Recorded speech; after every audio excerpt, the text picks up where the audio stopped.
Esses 7 erros estão impedindo o seu ombro de crescer. E quando eu falo de ombro, eu tô falando da musculatura que a gente chama, na verdade, de deltoide. O ombro mesmo é a articulação. O deltoide, ele é dividido em 3 feixes, ou 3 partes. A gente tem a parte lateral, que vai dar um contorno mais bonito para sua silhueta. A parte frontal, que acaba juntando um pouco aqui com o peitoral e dá um aspecto de mais musculosidade nessa parte superior do corpo. E a parte posterior do ombro. Além de dar volume para o seu ombro, quando você é visto de lado, de perfil, também melhora muito na sua postura. Vamos ao primeiro erro que faz com que o seu ombro não desenvolva, que é errar na amplitude de movimento. Esse termo a gente usa para falar do máximo de arco de movimento que um exercício tem. Quando você trabalha com a máxima amplitude de movimento, é como se você conseguisse extrair o máximo possível da musculatura. Como se você conseguisse estimular o máximo possível ela a se desenvolver. Mas é muito fácil errar na amplitude de movimento. Vários exercícios eu vejo com frequência a galera fazendo isso. E obviamente faz porque fica mais fácil. E se nesse momento tá passando na sua cabeça, caraca, lá, como é que eu corrijo isso? O primeiro passo é, você precisa ficar atento à técnica do movimento correta, para assim você conseguir aplicar ela da melhor maneira e ter o melhor resultado sobre isso. Você encontra aqui no canal uma série inteira de vídeos que eu te ensino a fazer o exercício da melhor maneira possível e até com aquela dica do Lalá.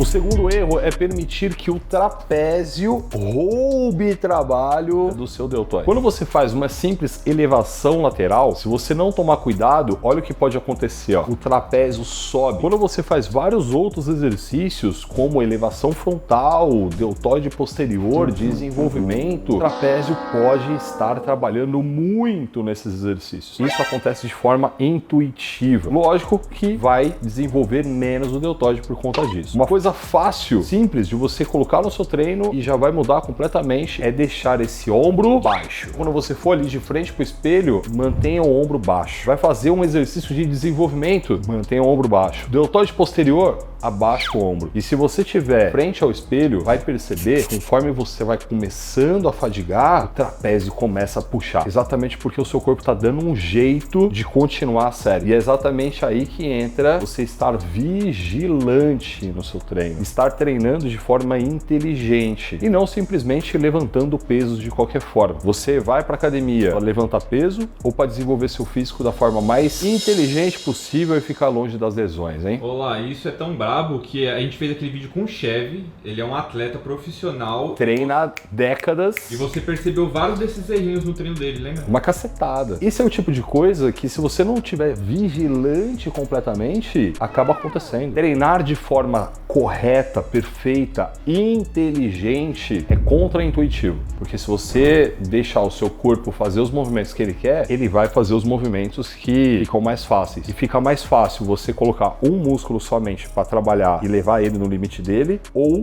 colocar 2 músculos para trabalhar, 3, 4, por aí vai. O seu corpo vai pender para esse lado. Vagabundo! Se eu puder escolher qual é o erro que mais eu vejo a galera cometendo nas academias por aí, é treinar com pouca intensidade. E eu quero que você aceite essa verdade fisiológica. O seu músculo, ele não quer crescer. O seu corpo não quer que esse músculo fique maior, porque um músculo maior consome mais energia e é tudo que o seu corpo não quer fazer. Vagabundo. É isso mesmo. E quando a gente fala de economizar energia, a gente está falando de uma prerrogativa muito básica da nossa existência, da nossa natureza. Seu corpo não quer que esse músculo cresça. Seu corpo só vai deixar esse cara crescer se ver uma grande necessidade. E a necessidade se dá ao colocar uma alta intensidade nesse músculo. A partir do momento que você faz um treino leve, o seu corpo entende que o músculo do tamanho que está é o suficiente para dar conta desse recado. Agora, quando você aplica um treino com uma boa intensidade, o seu corpo entende e fala: opa, esse músculo desse tamanho não está dando conta. Eu vou deixar ele mais forte para que assim ele consiga dar conta. E aí é onde a hipertrofia acontece. Logo, se o seu treino for fofo, não vai funcionar. Olá, por que você acha que as pessoas fazem o treino de ombro fofo? Porque, primeiro, é um músculo que você precisa ter cuidado maior com a técnica. E aí vem outra coisa, é natural do ser humano: tirar o pé da intensidade. Sentir que dá para fazer mais uma e parar ali. Olha só que coisa interessante. Recentemente eu vi um artigo que fala sobre como que as pessoas conseguem fazer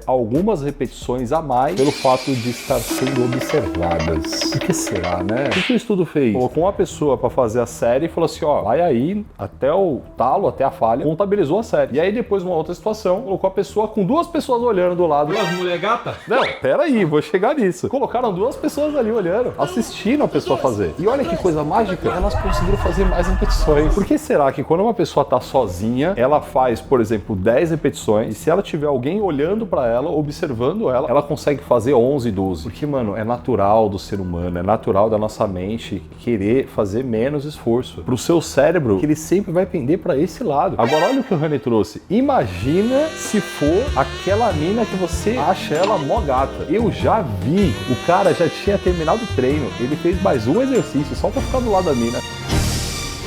Percebe como que é da natureza humana trabalhar com intensidade mais baixa? Isso não é só para ombro, mas o ombro ainda tem a questão de grande parte dos exercícios vai utilizar a maior alavanca praticamente do corpo que a gente tem. Isso gera uma exigência técnica muito grande, que a pessoa acaba... Preguiça. Esse é o que eu mais vejo de erro em treinos de ombro. A gente tá falando de volume de séries. Lembra que eu falei lá no começo do vídeo, o ombro é dividido em 3 porções? Se ele é dividido em 3 porções, será que faz algum sentido você pensar em volume de séries para cada porção dele? Até mesmo pensando que cada porção faz um trabalho muito específico. É exatamente sobre isso. Se o ombro é dividido em 3 porções e um volume ok é de 9 séries por porção, ou seja, 3 exercícios para a parte anterior, 3 exercícios para a parte média e 3 exercícios para a parte de trás. E ainda tem gente que tem a capacidade de falar que o ombro é um músculo pequeno. Animal! Mano, a gente tá falando aqui, ó, quantas séries, velho, só pra ombro. Pra você ter noção, o meu treino atual, eu destino um dia só pro ombro. São 27 séries só para o ombro. São 9 exercícios só para o ombro. A pergunta que eu te faço é, você tá fazendo esse volume? E aí eu vou dizer, quando você faz peitoral, ainda dá pra mandar um somebody love ali, porque o anterior trabalha um pouco. Somebody love? É, essa eu desenterrei, né? Se você faz costas, se você põe remadas abertas, posterior de ombro, ele também dá uma trabalhadinha. Agora e a parte média? Mas essa parte ela não trabalha com nada, mano. Se você não fizer elevação lateral pra cacete, não vai resolver. E aí, exatamente está uma das grandes explicações por que normalmente é exatamente esse feixe do ombro que as pessoas têm menos desenvolvimento. Corrija isso agora. O quinto erro diz respeito à montagem do treino, a ficha de treino especificamente. Eu quero que você faça um comparativo exatamente com a sua ficha agora. O ombro é tudo isso que a gente falou. Anterior, médio, posterior, 9 exercícios pelo menos para trabalhar ele inteiro. Aí tem gente que ainda coloca o ombro junto com a perna. Se você pensar ombro, anterior, médio, posterior, eu nem tô colocando o trapézio. Perna, quadríceps, glúteo, posterior de coxa, panturrilha. É sério mesmo que você vai fazer um treino para 7 músculos em um dia só? Que são 7 exercícios. Quantas séries você vai fazer para cada um? Pelo menos umas 3 séries. Faz as contas, mano. Não faz sentido nenhum. Você acha mesmo, você colocando o seu ombro depois de um treino de perna, você vai conseguir treinar ele alguma coisa? Ah não, olha lá, mas eu faço o ombro antes. E aí você acha que funciona. Eu achei meio bosta. Você precisa organizar o seu treino de ombro de uma maneira mais eficiente. Principalmente se você quiser desenvolver ele mais, se você quiser dar mais atenção a ele. E aí vem aqui uma coisa que é interessante. O músculo que você treina primeiro é o que mais desenvolve. Se tratando do ombro, eu posso até interpretar essa ideia, que é defendida pela ciência. O feixe que você treina primeiro é o que desenvolve mais. Quando eu vou treinar ombro, a primeira coisa que eu faço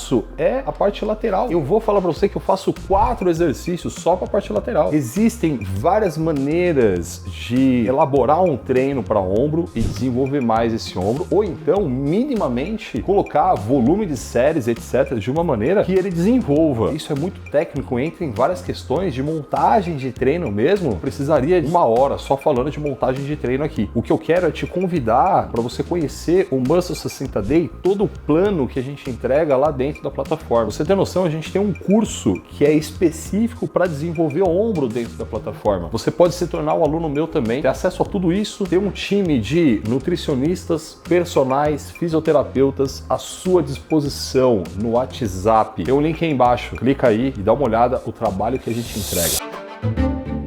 O número 6 diz respeito à escolha errada dos exercícios. Eu vou te dar só um exemplo. Quando a gente fala da parte lateral do ombro, você já entendeu que a elevação lateral é o que vai resolver ali. É o exercício que vai direcionar o trabalho especificamente para a parte lateral do ombro. Qual outro exercício que poderia fazer esse trabalho, com exceção da elevação lateral? Remada alta. E aí, escreveu uma coisa que é interessante. A remada alta, primeiro, não te recomenda fazer, porque ela exige muito da articulação do ombro. Segundo, o movimento da remada alta é exatamente o mesmo movimento da elevação lateral, mano. Não faz sentido pra você, né? Remada alta é isso, né? Agora eu quero que você imagine que o meu antebraço, que é a minha mão, não existe. Só um cotoco. É, tá só do cotovelo pra cima. Observa o movimento do cotovelo pra cima. E quando você faz uma remada alta, você tá fazendo, na verdade, uma elevação lateral com o cotovelo flexionado, uma alavanca menor. Quando você faz uma elevação lateral, o que você fez foi exatamente a mesma coisa, porém com uma alavanca maior. É o mesmo exercício. A exigência muscular é a mesma. Quando eu falo de escolha do exercício, eu quero que você entenda algo mais profundo, mais técnico sobre uma coisa que de verdade, até hoje eu não vi ninguém falar, hein? Elevação lateral. Quando você faz ela com peso livre, a gente tem o maior braço de alavanca quando você chega nesse ponto. Entenda que a linha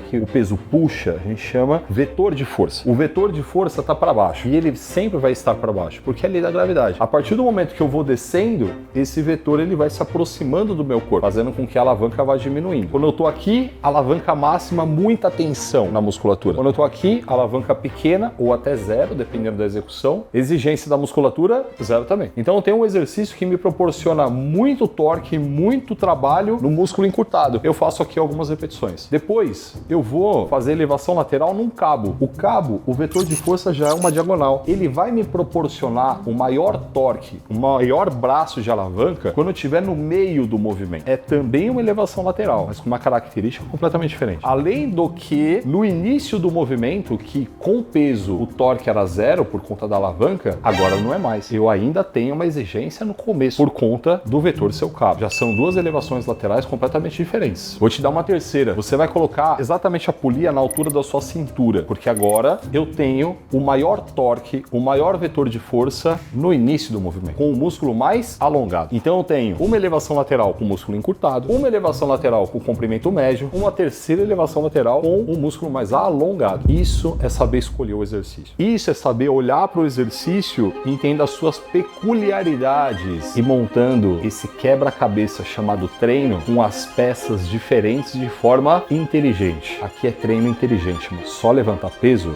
é coisa de burro de carne. Você parece burro! Mas se nesse momento você ficou, como é que eu escolho esses exercícios? Calma, que no final eu vou te passar. O sétimo erro, se você não cometer todos os outros, mas cometer esse, não vai funcionar, mano. É você errar na sua dieta, do consumo de proteína e etc. Entenda que o treino, ele é simplesmente um fator que estimula o crescimento muscular. É a dieta, velho. É a quantidade de proteína que você ingere que vai fazer com que esse negócio aconteça. Só pra você ter uma ideia, músculo, dentro da literatura, a gente chama de proteína contrátil. Esse é o nome científico? Esse é o nome científico. Se você parar pra pensar, qual parte do frango que você come normalmente? Filé de frango? Filé vem da onde? Eu não sei, sabia? Filé é o peito do frango. Peito do frango. Ah! E o peito do frango é o quê? É músculo? É músculo. Quando você vai comer carne vermelha, é músculo. Só pra você ter uma noção, Eu tô comendo músculo de um frango. você tá comendo o músculo do frango, você come o músculo do boi. A carne vermelha mais cara é aquela que se chama Wagyu. E essa carne ela é muito cara por quê? Porque são bois confinados. O boi ele fica parado, velho. Os caras não deixam o boi andar. E aí, por que que essa carne ela fica com muita gordura entranhada? Porque esse boi, o fato dele não andar, olha isso, ele não exercita esse músculo. Então o músculo ele fica fraco. Então o que você tá fazendo é comendo a carne de um músculo, de um bicho que tem um músculo fraco. Por isso que ela tem muita gordura. E aí, se você pegar os cortes das carnes, são regiões do bicho. Quanto mais a região é de um lugar que tem muito movimento, faz muita força, mais dura a carne é. É como se fosse um músculo mais treinado, um músculo mais forte. E aí tem mais fibra e menos gordura. Então, quando você come a proteína de um bicho, você está comendo o músculo dele e esse músculo vai se tornar o seu músculo. A partir do momento que você não consome a quantidade de músculo necessária, o seu corpo não vai construir músculo. Seu músculo vem de um outro animal. É isso! O frango frango que você come se transforma no frango que você é. Então coma o frango, viado. Eu vou te deixar agora com esse vídeo aqui, ó, que são os 9 melhores exercícios para deixar seu ombro redondo, velho. Falei aqui sobre a escolha dos exercícios, né? Então, ó, clica aí. Mão beijada. De mão beijada.